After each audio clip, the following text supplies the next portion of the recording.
বিষয় নবমীর রাত বলাই যায় যে পুজোর একেবারে স্লগ ওভার চলছে। যদিও বৃষ্টি পড়ছে কোথাও কোথাও, কিন্তু বৃষ্টি মাথায় নিয়ে পুজো মুডে জেলা থেকে কলকাতা। দুর্গা বন্দনায় জমজমাট, বারোয়ারি থেকে বনিদি বাড়ি। বৃষ্টি উপেক্ষা করেই চলছে খাওয়া দাওয়া, আড্ডা, হইচই, প্যান্ডেল হপিং। আর আমরা সেই সব ছবি তুলে ধরছি আপনাদের সামনে। শহর থেকে জেলা, দিল্লি থেকে শুরু করে বিদেশের সমস্ত জায়গার দুর্গাপুজোর ছবি আপনাদের সামনে আমরা রাখছি। আর এই মুহূর্তে চলুন ঘুরে আসা যাক রাজডাঙ্গা থেকে। রাজডাঙ্গা নব উদয় সংঘ, তাদের পুজো এবার 41 বছরে পড়েছে। এবারের ভাবনা প্রশ্ন। রাত এখন 11টা বাজে। চলুন এই মুহূর্তের আবহ দেখা যাক। আমাদের সঙ্গে সরাসরি রয়েছেন প্রতিনিধি অভিজিৎ চন্দ্র। অভিজিৎ, নবমীর রাত 11টা পেরিয়ে গিয়েছে। অবশ্যই আর হাতে কয়েক ঘন্টাই তো বাকি রয়েছে বাঙালির কাছে। এই কয়েক ঘন্টা কিভাবে কাটছে? অনিন্দিতা, নবমী নিশি যেন না চলে যায়, তার জন্য এই যে অগুন্তি মানুষ তারা প্রতি মুহূর্তে তারা বলছেন যে নবমী নিশি কোনো মতেই যাওয়ার নয়। 41তম বর্ষে রাজডাঙ্গা নব উদয় সংঘ তারা যে প্রশ্নের অবতারণা করছে এই মণ্ডপের মাধ্যমে, সেই প্রশ্নের উত্তর খুঁজছেন এই অগুন্তি দর্শক। এবং তাতে জাতি, ধর্ম, বর্ণ সব মিলেমিশে একাকার হয়ে গেছে। এবং এই সব কিছুরই বলা যেতে পারে তার সঙ্গে ঢাকের তাল। এবং এই মুহূর্তে আমার সঙ্গে রয়েছেন ইন্দ্রনীল সেন, মন্ত্রী ইন্দ্রনীল সেন। দেখতে পাচ্ছেন যে ঢাকের তাল এবং এই ঢাকের বাদ্যি, মানে এই ঢাকের বাদ্যি হচ্ছে গোটা সব কিছুর একটা একাত্মীকরণ। এবং রাজডাঙ্গা নব উদয় সংঘ তারা তুলে ধরেছে সেই ছবি সরাসরি দেখাচ্ছি। এবং ইন্দ্রনীল সেন তিনি ছিলেন একটু আগে এখানে, এবং তার সঙ্গে অবশ্যই প্রশান্ত ঘোষ, এই রাজডাঙ্গা নব উদয় সংঘের পুজোর অন্যতম কারিগর। তার সঙ্গে এই অগুন্তি মানুষ যারা দূর দূরান্ত থেকে শুধু আসছেন এই নবমী নিশিতে, যাতে একটুও তারা যেন পুজোর আনন্দ থেকে বঞ্চিত না হয়। এবং দেখতে পাচ্ছেন কুকুর নিয়ে, তার পোষ্য সারমেয় নিয়ে এইভাবে ঠাকুর থেকে চলেছেন। কি বলবেন? বাঙালির সেরা পুজো, আমাদের কসবা রাজডাঙ্গা নাম্বার 1 ফেমাস। মমতা বন্দ্যোপাধ্যায় যা উদ্যোগে আমাদের সরাসরি এইরকম ভাবে পোষ্য সারমেয় নিয়ে এইভাবেই একদম মণ্ডপে আমরা দেখতে পাচ্ছি। তার সঙ্গে অগুন্তি মানুষ, এই যে আনন্দ, এই আনন্দের হয়তো আর কোনো বিকল্প হবে না। যেভাবে এই রাজডাঙ্গা নব উদয় কেন, রাজ্যের সর্বত্র প্রতিটা মণ্ডপেই হয়তো শেষ মুহূর্তে একদম চেটে ফুটে দিচ্ছেন মানুষ, যাতে শেষ মুহূর্তে প্রত্যেকে এখন মানে শেষ মুহূর্তে যে প্যান্ডেল হপিং, তাতে কোনো রকম দেরি করতে নারাজ।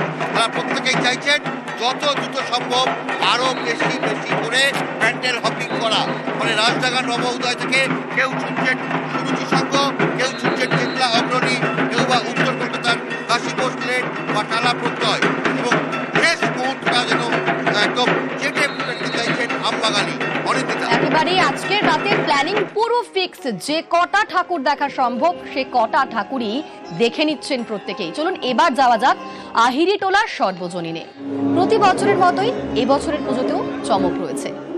এই আহিরিটোলার পুজো দেখতে কত দূর দূর থেকে কত মানুষ আসেন। আর আজ নবমীর রাত, চলুন এই মুহূর্তের ছবিটা একবার দেখে নেওয়া যাক। আমাদের সঙ্গে সেখান থেকে সরাসরি রয়েছেন প্রতিনিধি প্রীতি। সুন্দর একটা শাড়িতে মিষ্টি লাগছে প্রীতি তোমায়। নবমীর রাত 11টা পেরিয়ে গেল, ভিড় অবশ্যই নিশ্চয়ই বেড়েছে। এই মুহূর্তে ঠিক এরকম আবহ তুমি দেখতে পাচ্ছ, যারা আসছেন তাদের প্ল্যানিং কি বলছেন তারা সবাই? অনিন্দিতা, তোমাকে প্রথমেই মহানবমীর শুভেচ্ছা। এবং আমি কথা বলবো না, কারণ কথা বললে যে পরিবেশটা তৈরি হয়েছে ইতিমধ্যে আহিরিটোলা সর্বজনীনে, তা কিন্তু নষ্ট হয়ে যাবে। একদিকে যখন সুন্দর সুন্দর মেয়েরা তারা হচ্ছে যে ধুনুচি নাচে ব্যস্ত, তখন অন্যদিকে ঢাকের তালে একেবারে কোমর দোলে।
বছর পুজো মানেই তো ঢাকের তালে কোমর দোলে, পুজো মানেই তো ধুনুচি নাচ, যেটা তুমি যেখানে রয়েছো সেখানে দাঁড়িয়েই একেবারে আষ্টে পৃষ্ঠে তার স্বাদটুকু নেওয়া সম্ভব। আমরা দেখলাম সেখানকার ছবি। এবার চলুন যাওয়া যাক মুদিয়ালি ক্লাবের পুজোর দিকে। 91 বছরে পড়ে গেল মুদিয়ালি ক্লাবের পুজো। এবার মুদিয়ালির ভাবনা আত্মশুদ্ধি, এবং এই মুদিয়ালির পুজো দেখতে প্রতিদিন এত মানুষ ভিড় জমাচ্ছেন। সেই মহালয়া থেকেই শুরু হয়ে গিয়েছে সেই ভিড়।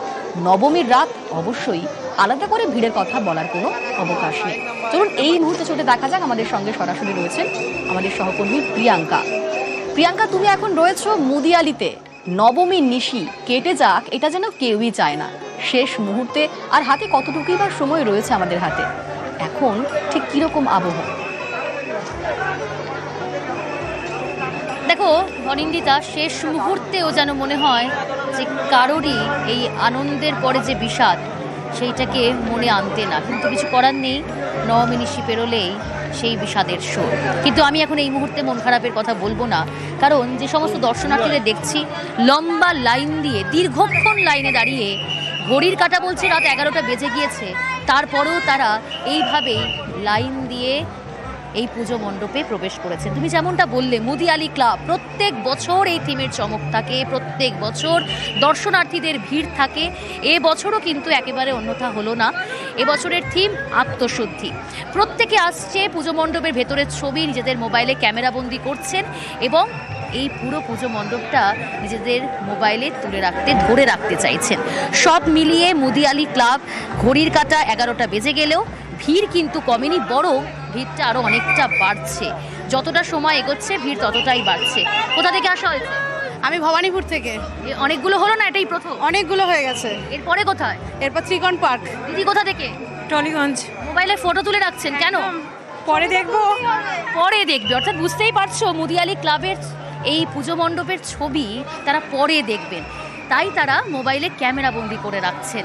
প্রত্যেকটা মুহূর্ত এত সুন্দর মাটি এবং টেরাকোটা দিয়ে এই পুজো মণ্ডপটি সাজানো হয়েছে। এবছরের থিম, এবছরের ভাবনা আত্মশুদ্ধি, খুব সুন্দরভাবে ফুটিয়ে তোলা হয়েছে পুজো মণ্ডপ। কোথা থেকে আসা হয়েছে? চেতলা। খুব সুন্দর লাগছে, একটা সুন্দর চুড়িদার পরে। এরপরে কোথায়? এরপর এই শিব মন্দির। এরপর শিব মন্দির। অর্থাৎ শুরু করেছে সেই সকাল থেকেই কেউ সকাল পেরিয়ে বিকেল, বিকেল থেকে সন্ধ্যের পর এখন রাত, এবং রাত মানে কি 11টা বেজে গেছে। তারপরেও দেখো ছোট ছোট বাচ্চাকে সঙ্গে নিয়েও কিন্তু দর্শনার্থীরা আসছেন এই পুজো মণ্ডপে, এবং যথেষ্ট ভিড়। প্রত্যেকের হাতে নিজেদের মোবাইল, এবং সেই মোবাইলে কেউ সেলফি তুলছেন, কেউ ফটো তুলছেন, নিজেদের মতো করে এইভাবেই দীর্ঘক্ষণ লাইনে দাঁড়িয়ে এগিয়ে যাচ্ছেন। এবং সেই ছবিটা এই মুহূর্তে দেখাচ্ছি। কিন্তু কোনো রকম কোনো অপ্রীতিকর পরিস্থিতি যাতে না তৈরি হয় তার জন্য কলকাতা পুলিশ কিন্তু যথেষ্ট তৎপর। সেই ছবিটাও তুমি দেখতে পাচ্ছ, অর্থাৎ নিরাপত্তাও যথেষ্ট আঁটোসাঁটো করা হয়েছে। আমি আরও বেশ কয়েকজনের সাথে কথা বলার চেষ্টা করবো। কোথা থেকে আসা হয়েছে? বহুত আচ্ছা। কোথা থেকে আসা হয়েছে বলার মতো, শোনার মতো। বুঝতে পারছো যে তারা পারছেন না, কিন্তু ওই নিজেদের মোবাইলে তুলে রাখছেন। খুব সুন্দর লেগেছে তার, তাই জন্য তিনি তার এসে উত্তর দিলেন। খুব ভালো হয়েছে। কেমন লাগলো? খুব ভালো, একদম খুব ভালো। প্রত্যেকের মুখে খুব ভালো। ভালো জ্যাম বেশি রাস্তা পর্যন্ত, মেইন রাস্তা কষ্ট হয়েছে কি লম্বা লাইন দিয়ে ঢুকতে? না, ভীষণ জ্যাম রাস্তায়, রাস্তায় জ্যাম হয়ে গেছে। কিন্তু ওই যে বললাম, যতই জ্যাম, যতই লম্বা লাইন হোক না কেন, মানুষ এগিয়ে আসছে। অনেকক্ষণ কষ্ট হলো লাইনে দাঁড়িয়ে? হ্যাঁ, অনেকক্ষণ। মানে আমাদেরকে ঢুকে কেমন লাগলো? ঢুকে তো অসাধারণ লেগেছে, অসাধারণ। প্যান্ডেলের কনসেপ্টটা অসাধারণ লাগু হয়ে গেল। একদম। অর্থাৎ কষ্টই রইল না, কারণ এতটা লম্বা লাইন দিয়ে সত্যি আমি ছবিটা আরো একবার দেখাতে চাইবো। দেখো কিভাবে মানুষ আসছে, একেবারে কাতারে কাতারে মানুষ প্রবেশ করছেন এই মুদিয়ালি ক্লাবের পুজো মণ্ডপে। লম্বা লাইন, এবং সেই এইটুকু সময় নয়, যত দূর চোখ যাবে তত দূর কিন্তু ভিড়ের ছবিটা এতটাই বেশি। রাত যতটাই বাড়ছে ভিড় কিন্তু ততটাই বাড়ছে, এবং সেই ছবিটাও একই সঙ্গে দেখাচ্ছি। দেখো প্রত্যেকের হাতে কিন্তু মোবাইল ফোন, এবং প্রত্যেকেই সেই রেখেছে। কেমন লাগছে? খুব সুন্দর হয়েছে। এতটাক্ষণ লাইনে দাঁড়িয়ে এখন এলেন? 2-2.5 ঘন্টা লাইনে থেকে এরমভাবে একটা ঠাকুর দেখা সত্যি কষ্টদায়ক। সাধারণ লোকদের একটু বয়স হয়ে গেলে একটু কষ্ট হয়। কিন্তু ঠাকুর দেখার পর কেমন লাগলো? হ্যাঁ, ঠাকুর দেখার পর ভালোই লাগে। কষ্টটা লাগু হয়ে গেল, তাই? একদম। এরপর কোথায় যাবে? শিব মন্দিরে কখন থেকে দেখা হচ্ছে ঠাকুর?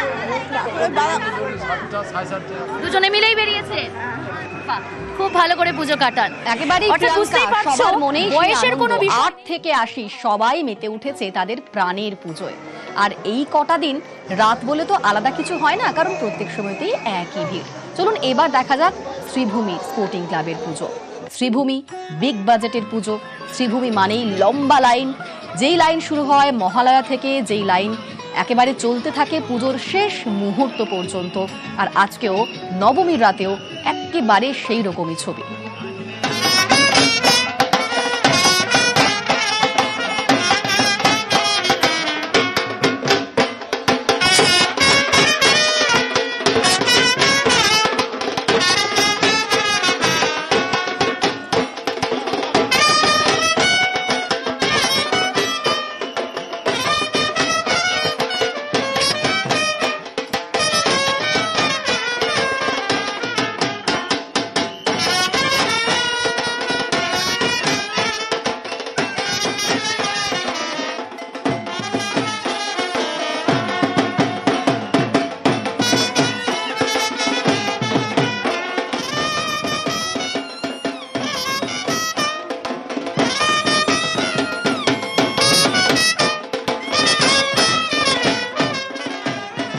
আমাদের সঙ্গে এই মুহূর্তে সরাসরি রয়েছেন প্রতিনিধি অনুপ।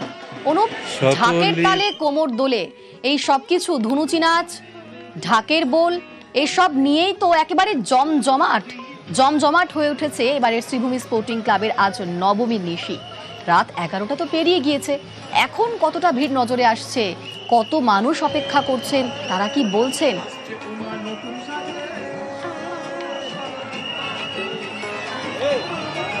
তবে ইতিমধ্যেই শ্রীভূমির যে পুজো, সেই পুজোর কিন্তু ঠাকুর দেখার যে দর্শন, সেটা কিন্তু মহালয়ার দিন থেকে শুরু হয়েছিল।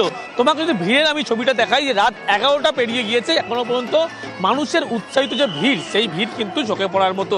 শ্রীভূমিতে যে এবারে আমেরিকা যে স্বামীনারায়ণ মন্দির, যে মণ্ডপ তৈরি করা হয়েছে, সেই মণ্ডপ দেখার জন্য বহু মানুষ কিন্তু ইতিমধ্যে ভিড় জমিয়েছে। অন্যদিকে চমক বলতে যে প্রত্যেকবার যেমন থাকে, এবারে হীরের গহনা দিয়ে কিন্তু প্রতিটি ঠাকুরকে কিন্তু একেবারে হীরের গহনা দিয়ে কিন্তু সাজানো হয়েছে। তারই পাশাপাশি ভিড়ের ছবি যদি আমি দেখাই, কেমন একটু দেখাতে বলবো। এই যে মণ্ডপ, মণ্ডপের সামনের ছবিটা যেমন এরকম, মণ্ডপের সামনের পাশাপাশি একদিকে যেমন ভিআইপি রোডের দিকে গেলে লেক টাউন, ঘড়িমোড়, সেদিক পর্যন্ত লম্বা লাইন, তারই পাশাপাশি উল্টোডাঙ্গার আগে পর্যন্ত গোলাঘাটা, সেদিকেই কিন্তু দুই প্রান্তে একই রকম ভিড়ের ছবি লক্ষ্য করা যাচ্ছে। রাত 11টা বাজে ঘড়ির কাঁটায় কিন্তু উৎসাহিত মানুষের যে ভিড়, সেই ভিড় কিন্তু চোখের পড়ার মতো। শ্রীভূমির পুজো সাধারণত মহালয়ার দিন থেকে শুরু হয়। মহালয়ার দিন যেমন ভিড় ছিল, আজকেও কিন্তু সেই ভিড়ের কোনো ব্যতিক্রম নেই। সেই ভিড়ের থেকে কিন্তু আরও পরিমাণে মানুষজন ভিড়। কিছুক্ষণ আগে যেমন বৃষ্টি হচ্ছিল, সেই বৃষ্টি উপেক্ষা করেই তারা কিন্তু শ্রীভূমির এই প্রতিমা দর্শন করার জন্য, মণ্ডপ দর্শন করার জন্য আসছিল। এবং যে ছবি আমি দেখাচ্ছি, শ্রীভূমি স্পোর্টিং ক্লাব, যে শ্রীভূমি স্পোর্টিং ক্লাবে আমেরিকার স্বামীনারায়ণ মন্দিরের আদলে যে মণ্ডপ তৈরি করা হয়েছে, সেটা দেখার জন্য কিন্তু এইভাবে উৎসাহিত মানুষের ভিড়জন। বৃষ্টি হলেও কিন্তু কোনো রকম মানুষের যে জনজোয়ার, সেই জনজোয়ারে ভাটা পড়েনি এমনটা বলা চলে। মহালয়ার দিন থেকে ঠাকুর দেখা শুরু হয়েছিল, আজকে নবমী, আজকে পর্যন্ত 11টা বেজে গেলেও রাত যত বাড়ছে, ভিড়ের মানুষ, উৎসাহিত মানুষের সংখ্যা কিন্তু এই মণ্ডপ দর্শনের ক্ষেত্রে ততটাই বাড়ছে। একেবারে সেই ভিড়ের ছবিটাই নজরে আসছে। শ্রীভূমি স্পোর্টিং মানেই তো ভিড়, শ্রীভূমি স্পোর্টিং মানেই তো বিগ বাজেটের পুজো আর লম্বা লাইন। দূর দূর থেকে কত মানুষ আসেন এই পুজো দেখতে। আর যেখানে হাতে আর মাত্র কয়েক ঘন্টা বাকি, সেখানে এই ভিড় হওয়াটাই তো স্বাভাবিক, প্রতি বছরই তাই হয়।